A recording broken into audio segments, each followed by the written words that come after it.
Welcome to today's podcast, everybody, whether you're watching on YouTube or listening on Spotify. I'm delighted to welcome Wendy, our special guest from the wonderful organization CSSC. Welcome, Wendy. Great to see you. How are you doing? I'm good, thank you. Very excited to be talking to you today, Matt. Yeah, and thank you for agreeing to come and to join us for this short webinar. For those of you listening today and watching today, this theme is really, really important. This podcast, it's about mental health and well-being and having a culture in schools and Mats, and why it's so important to develop that culture, to maintain and sustain that culture, and the positive, tangible impacts it can have on you, on your staff, and everybody across your school. So we're here to talk about the development and the importance of positive mental health and well-being in your school and creating that culture. And that's why there is no better person than Wendy to talk to us and to enlighten us today. So Wendy, a little bit about yourself, if you don't mind. Nice little scene setter for everybody listening today. So a little bit about Wendy.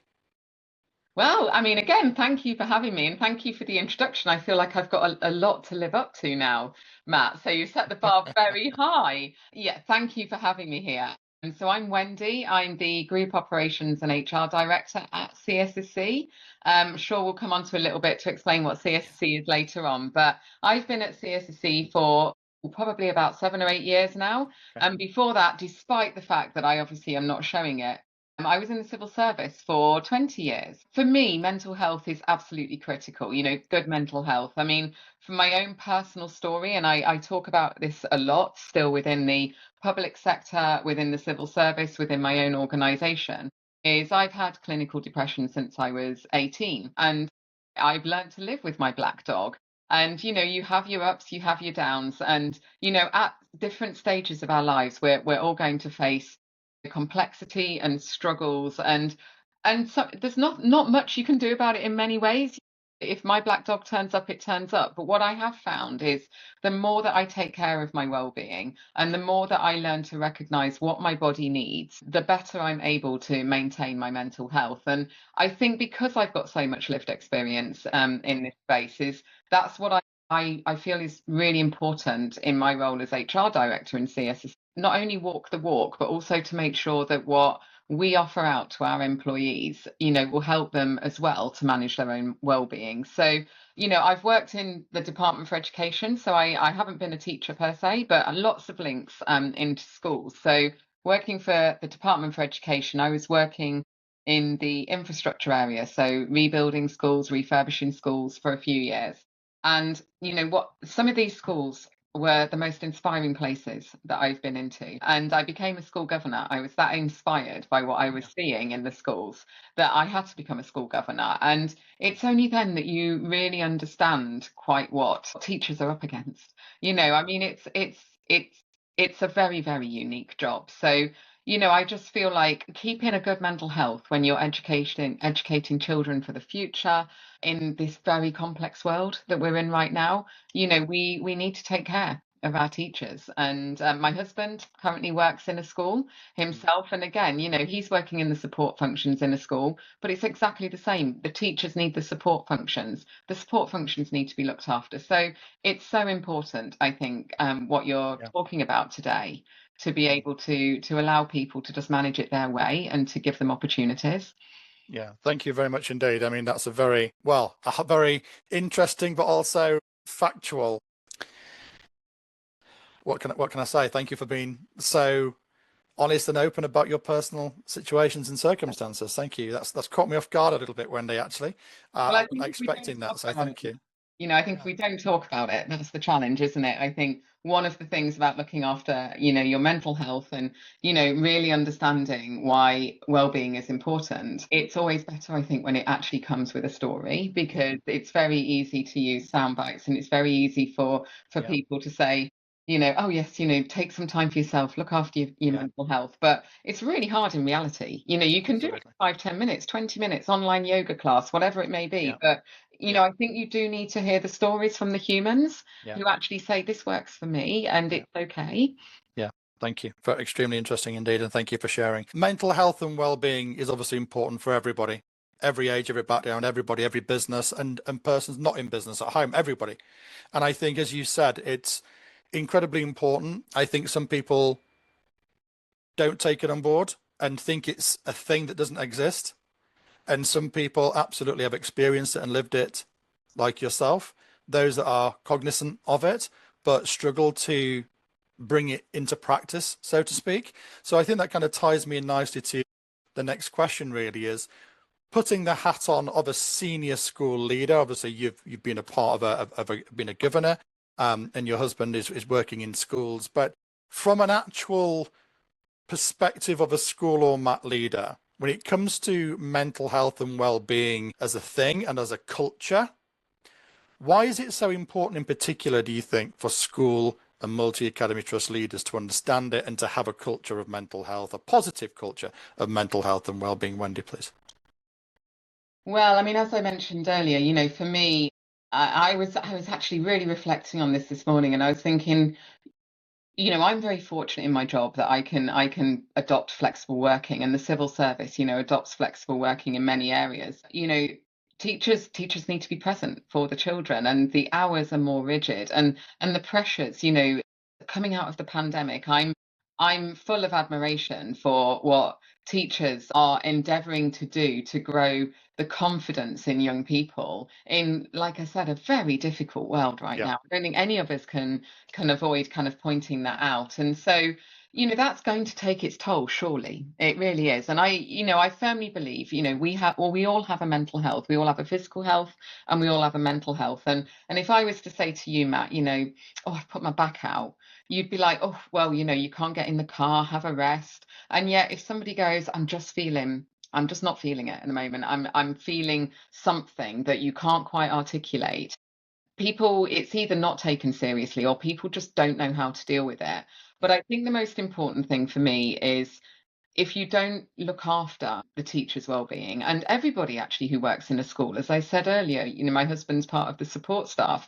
If the support staff aren't looked after, if the leaders of those schools aren't looked after, then fundamentally this is the future, the education of our children that's Yep. impacted, and that's hugely important. So in other organizations, it's the individual, it's the employees. That's massively important. But there is such a knock-on effect when you look into schools. And also what teachers are faced with, because again, I'm not speaking from lived experience of teaching in a school right now, but I'm speaking from lived experience of, the friends that I have and the communities that I'm engaged with, and children themselves, they need the support. And how, as I mentioned earlier, if people are aware of the importance of taking care of your mental health, of taking time for yourself, of undertaking wellbeing activities, that's being taught to those children, and teaching the children it's okay not to be okay, and there are ways that you can look after yourself. But I will say, Matt, what's really important, and I speak directly to the leaders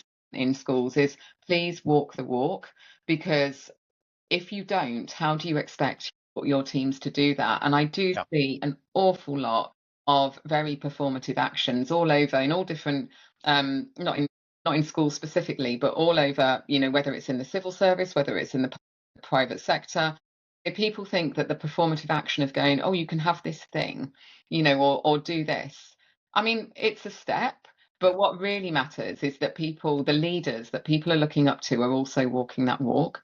Yeah, that's great advice. Great point. And I think sustaining it as well. And my hand goes up at this point, is I'm one of those persons that I call myself one of those gym guys. So it gets to December, it gets to January, and I think, do you know what I'm going to do? I'm going to sign up to the gym.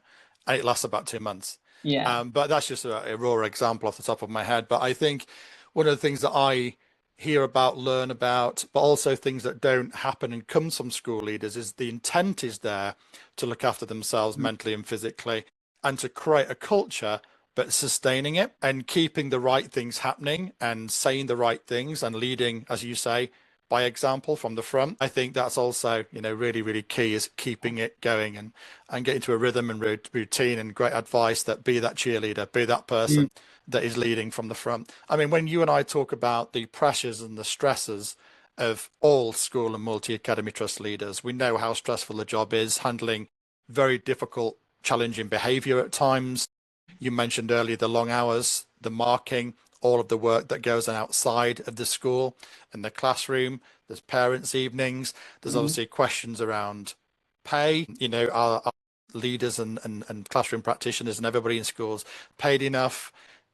Everything accumulates, doesn't it, to be a potentially very difficult environment and a very difficult thing to keep on top of mental health and well-being. So yeah, that's really interesting. In regards to retention of staff, I mean, one of the things that's, again, we hear it a lot at the Education Showroom, a lot. We have some amazing relationships with multi-academy trust and school leaders, and they talk about everything we've spoken about so far, but with kind of a result, an outcome, which is all of these pressures, stresses, long hours, is seeing such talented teachers and school leaders and mat leaders leave the profession. And whether they go into another school down the road, same city, town, whether they choose to move on, but they are ultimately, many of them are leaving the profession. And it's so sad, isn't it? It's so sad. I mean, I've got friends who are teachers, and you can tell that some of them are nearing burnout because the pressures, they are really incredibly unique, the pressures that are placed on teachers today. And it's not easy, is it, Matt? When you think about, in my organization, we don't want to lose any people because we know that we're losing that, that bank of knowledge that helps do what we do. And we know it's a very difficult recruiting environment. Now look at teachers. Teachers teachers are not just made in a college. There's something really intrinsic about people who choose teaching as a profession. They're definitely not in it for the money. They're in it for the values. They're in it for what they're giving back to society to develop these children. And so if teachers start leaving the profession, you can't just go and put a job on Indeed and go and find another one.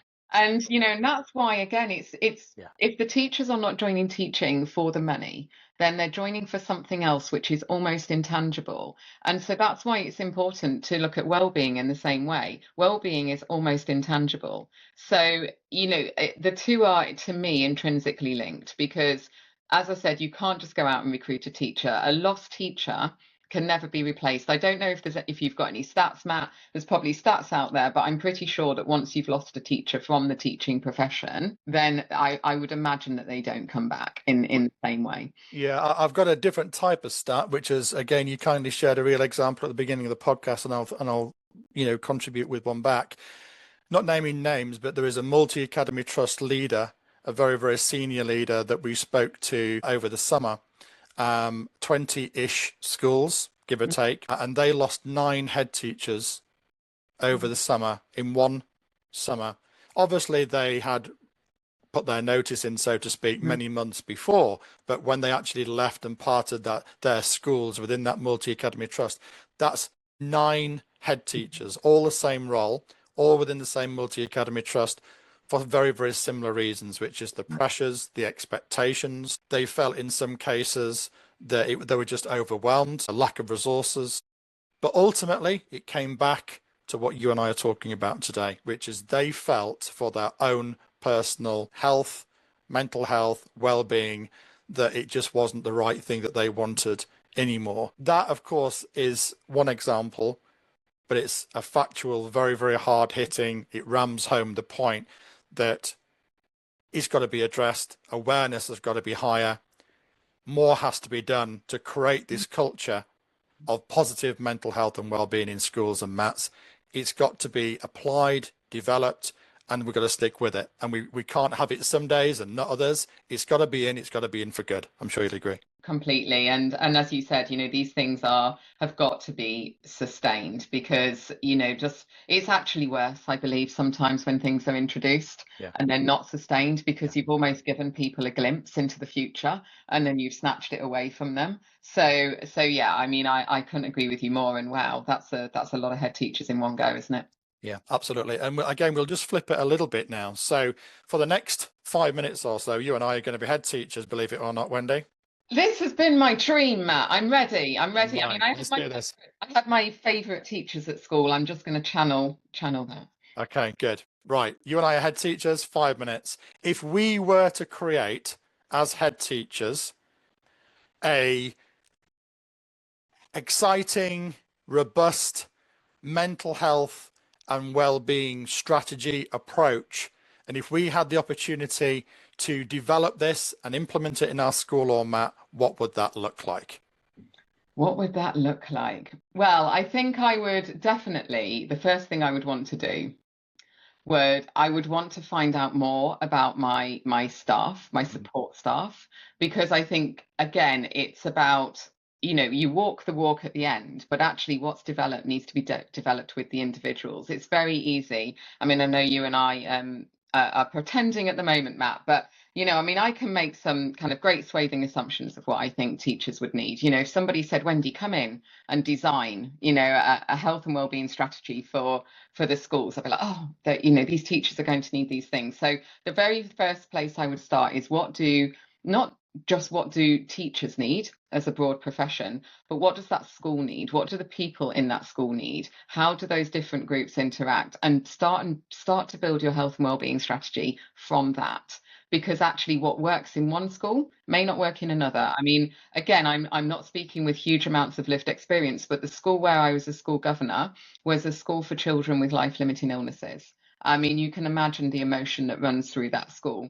And the teachers there are going to need a whole different set of wellbeing support activities than perhaps a humongous academy in a city somewhere. They're going to have their own challenges in a very, very different way. So I think, Matt, I would definitely start from designing it with all of the people in the schools together and designing that strategy.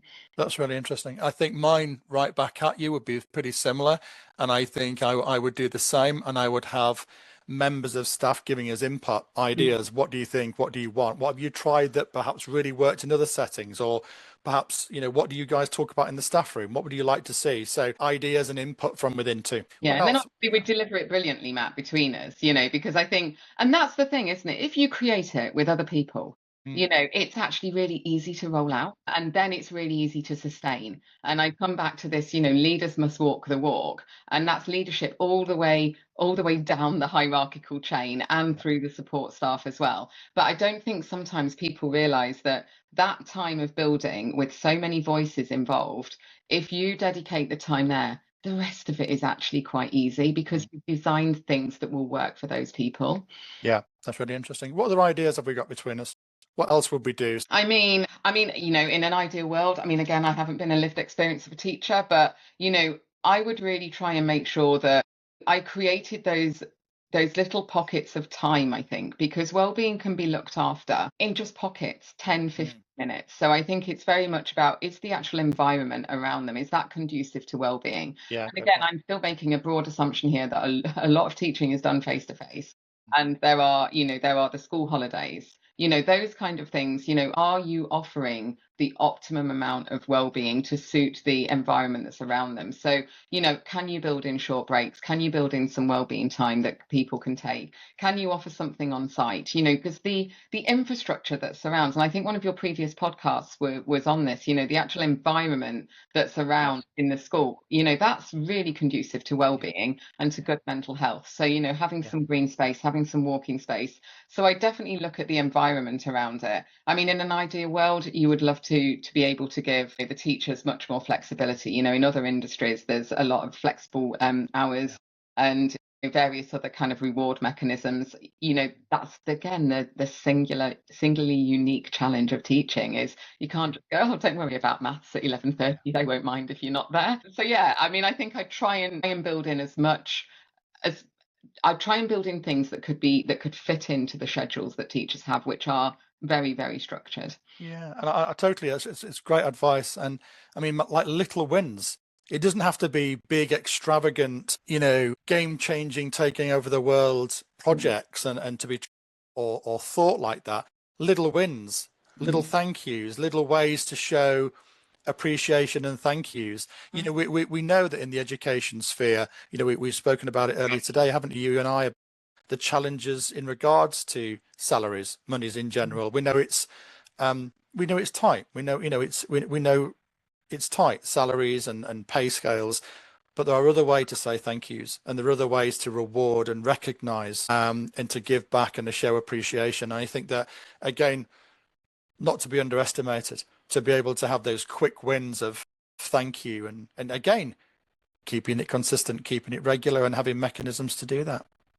Yeah, and well, as we said earlier as well, I mean, I firmly believe that teachers, the support staff, everybody working around schools, Yeah. should be fairly compensated for the work that they do. But we also know, the public sector, the education environment, we all know that the salaries are challenging.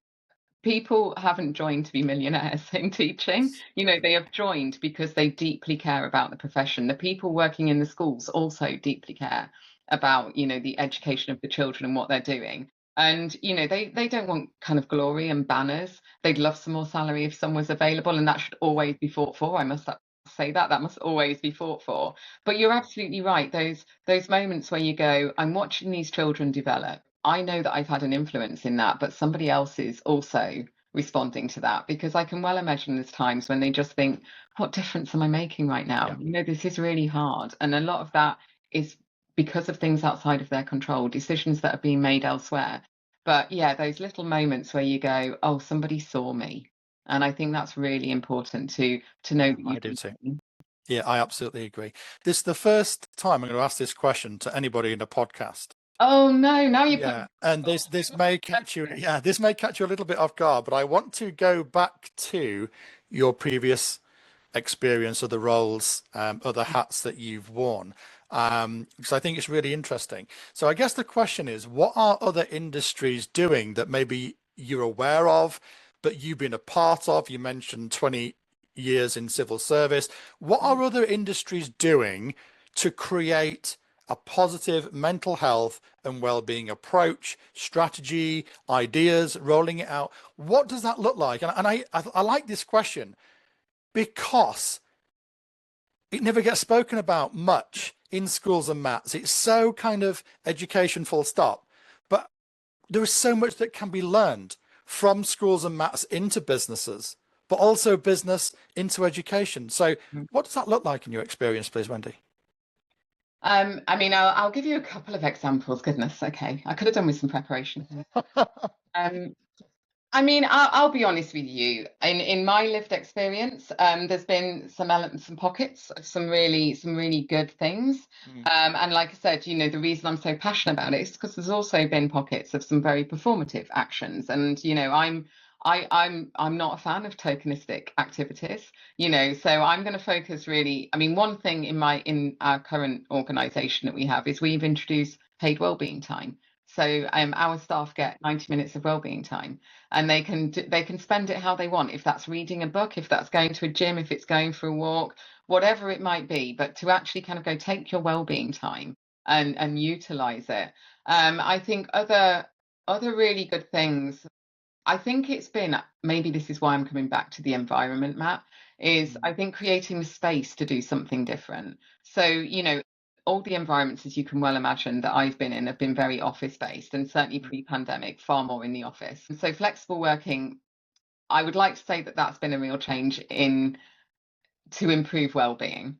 But in many ways, flexible working has fallen out of COVID, hasn't it? Once Yeah. everybody worked from home, that changed. But that was a really big thing. If you could find employers before COVID that really thought about flexible working, that was huge. So anything around flexibility is really important. And I'll just stick on flexibility for a minute, because again, I was sort of reflecting on our chat this morning. I was thinking, right, what do I really think about some of these things? And I thought, what I really love about my current job is the fact that, when you're getting something delivered, and I do say to my husband quite a lot, because he works in a school, when his Amazon is turning up and I'm doing an eye roll because I'm on a call and the doorbell rings and I go and collect his parcel. But I thought, wow, I really appreciate the fact that I can do that. So I think flexible working, anything that can be done to help teachers to live their lives flexibly, to not have to think, where do I get my parcel delivered?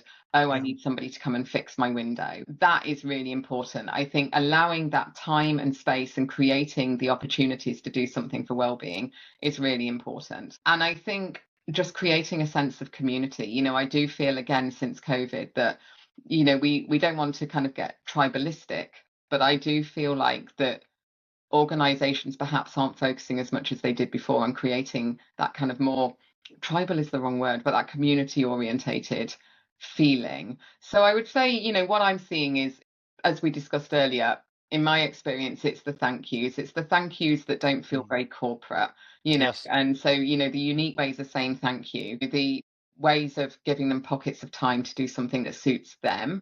And I think, Matt, to summarize, what I believe and what I've seen in organizations that get it right is it comes back to this personal piece. Think of the individual. Don't be tokenistic and go, right, we're going to give all of our staff this, all of our staff that. We are all diverse human beings. You know, we all operate very, very differently. And so I think if you can really understand your staff, you can build a culture that improves well-being and promotes positive mental health. So I would say that in my experience, the places where I felt most comfortable have really thought about me as an individual. They haven't tried to push me into a Yes. certain box. So definitely kind of personal focus, as much thank you and gratitude in ways that really matter and that seem sincere. Environments that allow for, you know, pockets of well-being and as much flexibility as possible would probably be my 4 points. Yeah, that's really interesting. Thank you.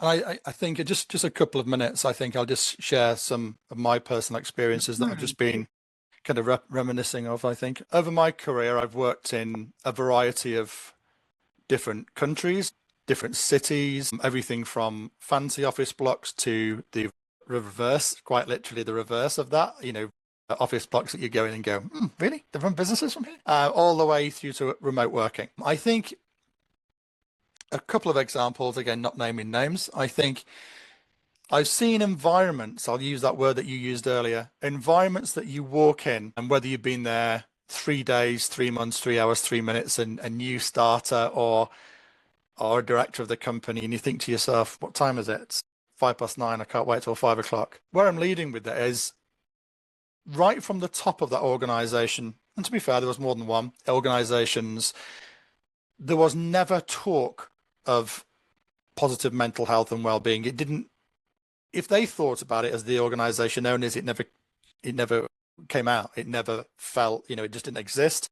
It was you crack on with your work and how are you getting on with your results today or this week or this period. There was just absolutely, it wasn't a part. It wasn't even thought about to be a part. It just didn't exist. Mental health and well-being as a thing, as a culture, didn't exist. What that meant was, again, there's lots of different things. We've spoken about them. Environment, appreciation, salary. We spoke about a lot of these, but in particular things that attitude of let's crack on everybody actually meant a very high attrition rate. We were losing people on a weekly basis. The organization was constantly recruiting to try and find replacement bodies for roles of different, and that was incredibly hard. And because how hard it was, we actually found that the organization's performance as a whole started to deteriorate because we couldn't get the quality at volume, at pace, at scale that we needed. So a total, you know, it was literally an attitude and a culture of let's get cracking today, everybody, let's go. Completely the opposite side, I worked for a Canadian organization many years ago. And I could not be more enthusiastic. And the staff, they hardly ever had anybody leave. They had an absolute focus and attention and passion to do exactly as you said, which is learn the people, learn what they want, ask them, invest in them, say thank you, pat them on the back, show how much as an employee you mean to that organization. It didn't need too much, but it was a culture that was set, which is what you mentioned right at the beginning of this podcast, which is lead from the front. The senior person or persons or leadership have to lead and maintain that leadership in mental health and well-being, and my goodness, they did that. They would talk about it. They would they would talk to others about it actively. What have you done today? This is what I've done. Let me tell you why I've done it. Let me tell you where I went. Let me why aren't you doing it? Why don't you try it tomorrow? There were such advocates of creating a positive work environment because they cared about the people, and they knew the impacts to their organization of happy people. They would never leave. They were incredibly motivated. It was unbelievable. The differences, it's hard for me to articulate the difference. The smiles, the energy, staff that would be there for years and never contemplate moving on. It wasn't about the money.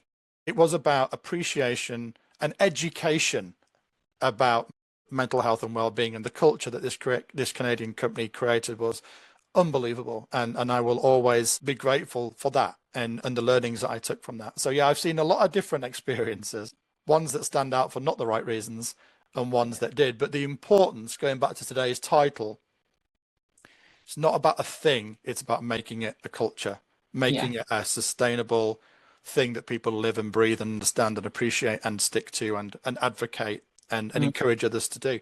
And I think it's now the perfect time really to kind of just say a little bit about what CSSC does to help schools and multi-academy trusts, not just leaders, but everybody in education. Obviously, the Education Showroom are massive fans of CSSC. We have a fantastic relationship with you guys as a business. We really admire what you do for the sector and beyond the sector. But I'd love for you just to articulate for the listeners and the viewers today a little bit about CSSC, Wendy, if you wouldn't mind. Oh, I'd love to. And thank you for those kind words. I mean, I will say this, we are a great organization, and we try our hardest internally with our head office team to make sure that we practice what we preach. We are all about well-being and making the most of your free time. And this is where, for teachers, this is my point about grabbing those pockets really. So we are a membership body, we are exclusive for the public sector. And we've been around for a grand total of 104 years. So we've certainly got some longevity behind us. And we really just offer thousands of ways for people to make the most of that free time. Our members are drawn from all over the public sector. I mean, we have thousands of members that come from education and that are teachers. And we're very conscious that wherever you work in the public sector, and as we've talked about a lot today, especially in the teaching profession, your free time is very limited. And so we're here for you to use that in the very best way. So you could go, we have free English Heritage as part of our offer. For example, you could go and visit an English Heritage site. You could get discounted cinema tickets. You can get shopping savings. You can go and do a local activity that's been put on, by some of our volunteers near you.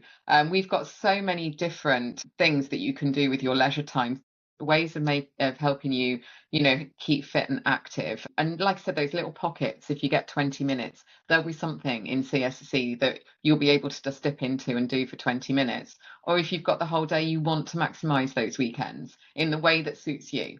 Because you don't want to, you've been at work all week, you don't want to spend all the weekend doing something else.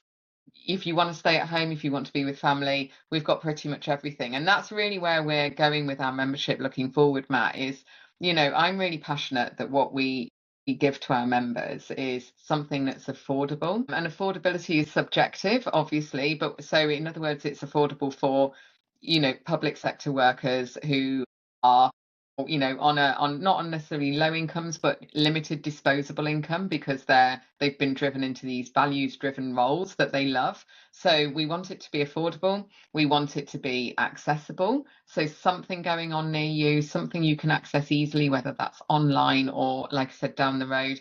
We want it to be inclusive. We really try and promote a sense of belonging. We've been around for 104 years. That's some badge of honor, in terms of, we want people to feel like they're part of this community, and we want people to feel like CSSC is for them personally. So it's kind of like, it's your well-being and you're doing it your way. So that's really where we are and where we're going and what we're committed to. So very low monthly fee, and exclusively for the public sector. So anything you're looking for to do in your spare time, we undoubtedly have it.